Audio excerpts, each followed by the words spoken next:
మీ business ఏదైనా మీ ఊర్లో promotion చేయాలంటే అది సుమన్ టీవీతోనే సాధ్యం. ఇప్పుడే సంప్రదించండి. నా పేరు జి విజయలక్ష్మి. నాది చిత్తూరు జిల్లా డిఎస్సి అభ్యర్థిని. గత 6 సంవత్సరాలుగా డిఎస్సి కోసము వేచి చూస్తున్నాము.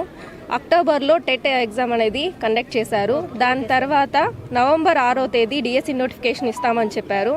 ఇంతలో ఎస్సీ ఎస్టీ వర్గీకరణ తర్వాత డిఎస్సి నోటిఫికేషన్ అనేది ఇస్తామని చెప్పారు. ఇంతవరకు నోటిఫికేషన్ గురించి అయితే ఏ దాఖలాలు అయితే లేదు. అలాగే ఇప్పుడు కొత్తగా ఎస్సీ ఎస్టీ వర్గీకరణ చేసి మెరిట్ లిస్ట్ ప్రకారం అంటే ఎగ్జామ్ కండక్ట్ చేసి అభ్యర్థుల్ని ఎన్నుకుంటామన్నారు. దాదాపు రాష్ట్ర వ్యాప్తంగా 5,000 మంది అభ్యర్థులు అనే వాళ్ళు ఉన్నారు.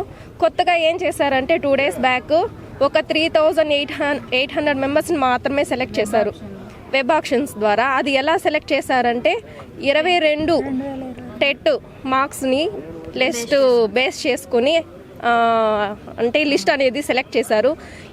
మిగిలిన 2,000 మంది అభ్యర్థులు అనేది మాకు అన్యాయం జరుగుతుందనే ఆవేదనతో మేము ఇక్కడికి రావడం జరిగింది. అందరికీ నారా లోకేష్ గారు ప్రతి ఒక్కరికి న్యాయం చేకూరుస్తారని ఆశతో మేము ఇంత దూరం రావడం జరిగింది. అందరికీ అవకాశం కల్పించాలని. బట్ ఇప్పుడైతే స్టేట్ మొత్తానికి 9 ఇచ్చినారు. అందులో కూడాను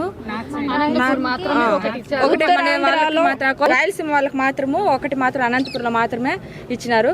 మేము కోరేది ఏమంటే ప్రతి డిస్టిక్ కి ఒకటి ఇవ్వాలని. అంటే బయట ఉన్న వాళ్ళంతా వెళ్ళలేరు కదా, అంత దూరం వెళ్ళలేము కదా. కాబట్టి ప్రతి డిస్టిక్ కి ఒకటి సెంటర్ ని అలెక్ట్ చేయాలని ప్రభుత్వానికి ఇంత దూరం వచ్చాము. 5,000 మంది ఉన్నారు సార్. కానీ ఇప్పుడు అందరూ మ్యారేజెస్ ఉమెన్స్ ఉన్నారు కాబట్టి మోస్ట్లీ మేము వెళ్ళి దూరంగా వెళ్ళి చదువుకోలేము.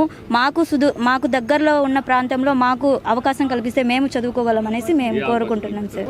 ఉచిత కోచింగ్ సెంటర్ సార్ జిల్లాకు ఒకటి ఇస్తామని ఫస్ట్ లో అనౌన్స్ చేశారు.